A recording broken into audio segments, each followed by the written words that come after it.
চলছে বর্ষাকাল, ঝুম বৃষ্টি আর বন্যার পানি একাকার হয়ে তলিয়ে যাচ্ছে পথঘাট। ঢাকার গুরুত্বপূর্ণ সড়কগুলো তলিয়ে যাচ্ছে পানির নিচে, অথচ কেউ জানে না তলিয়ে যাওয়া সড়কের মধ্যে রয়েছে খোলা ম্যানহোলের মতো মৃত্যুফাঁদ। ঢাকা সহ সারা দেশের গুরুত্বপূর্ণ সড়কগুলোর ম্যানহোলের ঢাকনা চুরি হয়ে যাওয়ায় খোলা ম্যানহোলে প্রতিনিয়তই ঘটছে দুর্ঘটনা। খোলা ম্যানহোলে পড়ে মৃত্যুসহ আরও অনেক রকমের জানমালের ক্ষয়ক্ষতি হয়েছে। আলোচনা সমালোচনা হয়, খবরের শিরোনাম হয়, কিন্তু বদলায় না পরিস্থিতি।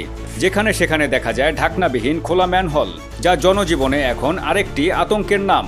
আমাদের ঢাকা শহরে প্রায় সবখানি দেখা যাচ্ছে মিলের ঢাকনাগুলি নাই। আর এখন বৃষ্টি পড়তেছে, পথচারী দেখতে পারে না, কখন কে পড়ে যায়, অনেকে পড়ে যাচ্ছে, অ্যাক্সিডেন্ট হচ্ছে। এটা আসলে আমাদের গভর্নমেন্টের উচিত বা যে সিটি কর্পোরেশন আছে তারা দেখা উচিত যে কি কারণে ঢাকনাগুলো নিয়ে যাচ্ছে। আমার মনে হয় এগুলোকে পার্মানেন্ট কিছু একটা সলিউশন করা উচিত, সিমেন্ট দিয়ে বা কোনো কিছু দিয়ে তালা মারা সিস্টেম করা যায়। তা না শুধু এই মেন রোডে না, আমাদের গলিতে আনাচে কারণে সবখানে একই অবস্থা। কখন কে পড়ে যায় বলা মুশকিল। একটু সুস্থ মানুষও দেখা গেল বৃষ্টির পানি আছে, বৃষ্টির পানিতে বাসের জন্য গাড়ি আসতে ছেড়ে যে বাসের জন্য হঠাৎ স্লিপ করে পড়ে যায়। আমি নিজে থাকবো পড়ে যেতেছিলাম, কারণ এটা দেখা গেল আমার একটা অ্যাক্সিডেন্ট হতে পারতো। আল্লাহ বলে ভিতর পড়ি নাই, মোটামুটি কাছে একদিকে চলে গেছি। এইরকম আমার তো অনেকেই এরকম অ্যাক্সিডেন্ট হচ্ছে, যারা বয়স্ক আছে আর এইরকম সবার জন্য সমস্যা। অনেক বাচ্চা আছে, ছোট বাচ্চা পড়ে গেলে তো খুঁজে পাওয়া যাবে না, বাপ মা গিয়ে খোঁজ করে পাবে না।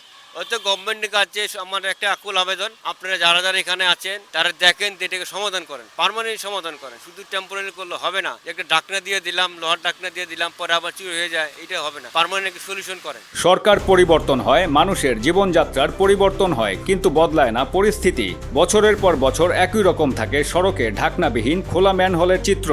যথাযথ কর্তৃপক্ষের সদয় দৃষ্টি এবং সুষ্ঠু পরিকল্পনার মাধ্যমে চলমান পরিস্থিতির পরিবর্তন হবে, এমনটাই আশা করেন সাধারণ মানুষ। এম সাখাওয়াত হোসেন সুজন, দৈনিক আওয়ার বাংলাদেশ, ঢাকা।